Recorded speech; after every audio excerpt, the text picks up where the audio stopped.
कपड़े धोने वाली बहू। शादी के पहले से ही विभा को कपड़े धोने का बड़ा शौक था।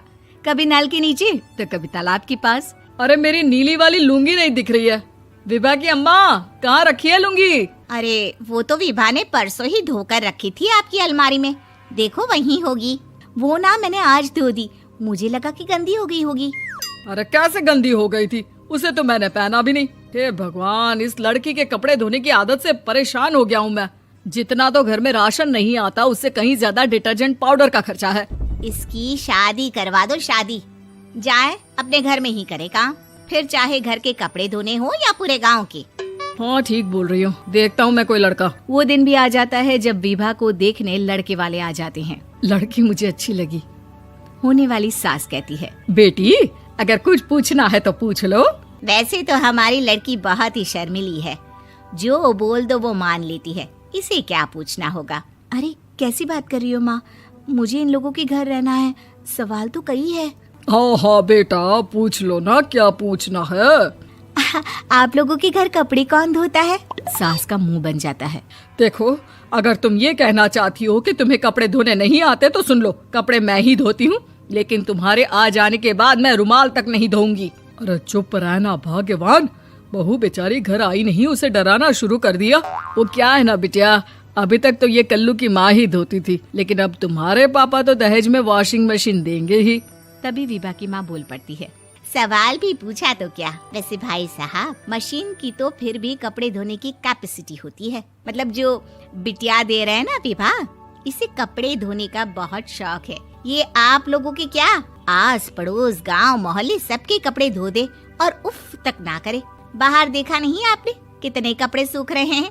सब हमारी बिटिया ने ही तो धोए हैं। बस भी करो ना माँ, शर्म आ रही इतनी तारीफ सुनकर। और तो और एक दाग निकाल कर दिखाओ तो मान जाऊं। हाँ अच्छा, माफ करना बेटा, मैंने गलत समझा। हमें तो रिश्ता बहुत पसंद है। और ऐसे जुड़ जाता है रिश्ता कपड़े धोने का शौक रखने वाली विभा का। उसकी शादी हो जाती है कोयला फैक्ट्री में काम करने वाले कल्लू के साथ। शादी के बाद अचानक विभा चिल्लाती हुई सास के पास आती है। सासू माँ, अरे सासू माँ कहाँ है आप? ये तो धोखा है, धोखा दिया आप लोगों ने मुझे।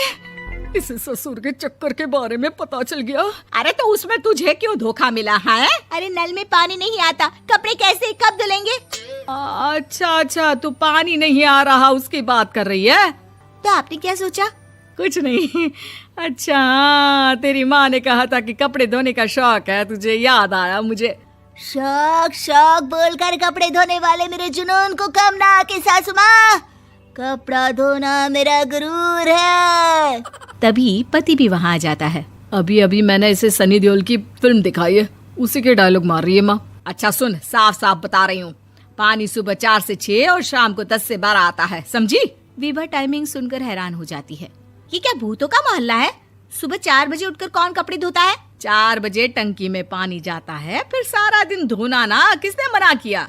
अरे कैसी बात कर रही हैं? 200 लीटर की टंकी में कितने कपड़े धो लूंगी मैं? सुबह ही उठ जाऊंगी मैं। अब क्या था, विभा सुबह 4 से लेकर रात के 12 बजे तक कपड़े ही धोती रहती। एक रोज सास पड़ोस से निकलकर कहीं जा रही होती है कि साथ वाली कहती है, हाँ कल्लू की माँ, जरा ये बताओ कि 2 साड़ी है, 2 ब्लाउज और एक पेटीकोट और एक नाड़े वाला लंबा कच्छा। हाँ तो? अरे तो क्या, कितना लोगी धुलाई ये बताओ। धोबन दिख रहे हैं हम क्या? हमारे पति सरकारी नौकरी से अभी रिटायर हुए हैं और बेटा सुपरवाइजर है कोयला फैक्ट्री में। धोबन समझ रखा है हमें? हाय रे कल्लू की अम्मा, माफ कर दो, वो तो मोहल्ले में यही सब बता रहे थे कि तुमने बहू को कपड़ा धुलवाने के काम में लगा दिया है। सास को पड़ोसन की बात सुनकर गुस्सा आ जाता है। वो घर पहुंचती है जहां घर के बाहर ही इतने सारे कपड़े सूख रहे होते हैं जितने कि किसी धोबन के घर पर। अरे ओ कल्लू की दुल्हन, बाहर निकल। माँ जी यहीं आ जाओ, बाथरूम में चादर धो रहे हैं हम। अरे अभी हम धोते हैं, तुमको बाहर निकलो। ये आस पड़ोस वाले बोल रहे हैं कि हम बहू से कपड़े धुलवा कर उसे कपड़ा धोने वाली बना दिए हैं। अरे छोड़ो ना माँ जी, किन लोगों की बातों में आती हो? आस पास के लोगों का तो काम ही होता है कि वो किसी तरह सास बहू को लड़ा दे। बहू सारे घर के कपड़े धोती है, ये क्या कम है? बोलिए। सास को भी लग जाता है कि वो बहू का ये सनकीपन नहीं छुड़वा सकती, इससे अच्छा है कि खुद ही चुप हो जाए। एक रोज सास और बहू मंदिर जाते हैं, जहाँ सास की साड़ी वहाँ खड़ी भीख मांगने वाली से मिलती है। माँ जी क्या बात है, आपकी साड़ी उस भिखारन से कितनी मिल रही है ना? हाँ हाँ देखो तो, दोनों की साड़ी मिल रही है। क्या बात है कल्लू की अम्मा, तुम खुद को तो अफसर की बीवी बताती हो और ऐसी सिंपल सी प्लेन साड़ी पहनकर घूमती हो। सिंपल और प्लेन नहीं है ये साड़ी। तो क्या सोने के धागे से फूल बने हैं? कुछ भी सासू माँ, कुछ भी। हाँ बने थे इस साड़ी में सोने के धागे से फूल। मेरे पति लेकर आए थे मद्रास से स्पेशली मेरे लिए 10,000 की। ताहे भाई साहब इस भिखारन के लिए भी सेम टू सेम साड़ी लेकर आए होंगे 10,000 की। सास उस वक्त तो कुछ नहीं कहती, लेकिन बहू के साथ घर आती है और अलमारी से एल्बम निकाल कर लाती है। ये साड़ी देख रही है, ये वही साड़ी है जिसे मैंने अभी पहना था। इस साड़ी में ये जो चमकदार फूल दिख रहे हैं ना, ये सोने के धागों से काढ़े गए हैं। लेकिन तू लोकल वॉशिंग मशीन ब्रश से घिस घिस कर सारे फूलों को निकाल कर साड़ी प्लेन कर दी। मुझे माफ कर दीजिए सासू माँ। और तो और, जब मैंने तुझे तेरी गलती के लिए कुछ नहीं कहा, लेकिन तूने तो सबके सामने मेरा मजाक ही बना दिया। क्यों? बहू को समझ में आ जाता है कि अब से उसका कपड़े धोना बंद।